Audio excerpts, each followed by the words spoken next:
Professor, earlier on when we were discussing this Albert Fritz scandal, made some really great points about focusing on the people and our moral fabric. And I think he's correct.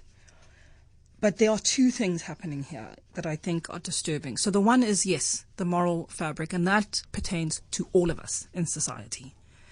It's a horrid week for allegations of sexual misconduct or just assault.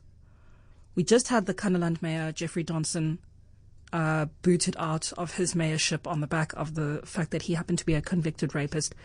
And while the fine print allows him to run for mayor, the moral fabric question is about us or those who are in Kannaland and still voted for him.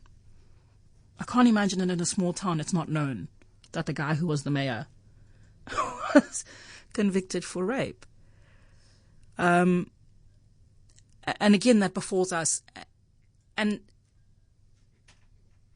it is a part of the reason that it is, in my opinion, not appropriate for us not to call out officially what these allegations are.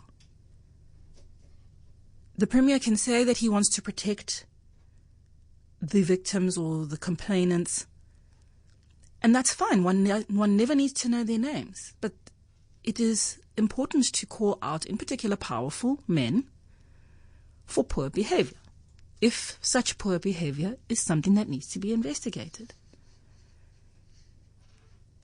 It is the not calling out that allows the parochial cover-ups to persist. It is disturbing that those other 4 officials had to be suspended as well, because what it means is that complaints have been known, and apparently, according to reports, they've been known at least since last August. I have sources who have known it from further afield in political circles for some time, and it was just not called out. We just kind of went on as if, no, it's fine, similar to the Kannaland mayor. The fabric is ours to hold together. So that's the one thing. Secondly, I slightly disagree with Professor Schaller. This is a political issue. One has to ask about the timing of the surfacing of these allegations. One has to ask about the timing of the protection of this information. And one has to ask about the fabric and the leadership that kind of might have known that these things were swirling and preferred to prioritize other issues. Why now? Why him? Why the line of the people who have been informed? And what does that mean for our belief in this government of integrity? I'm sorry, but the DA lives and dies by moral high ground.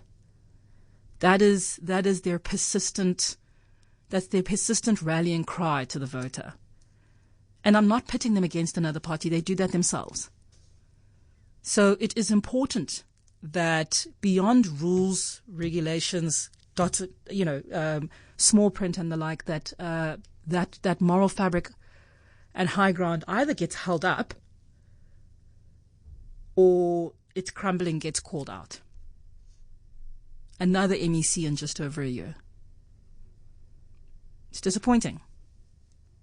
And by the way, Bonginkosi Madikizela, just again, with respect to how we protect powerful people who may behave badly, has been just brought back into the province.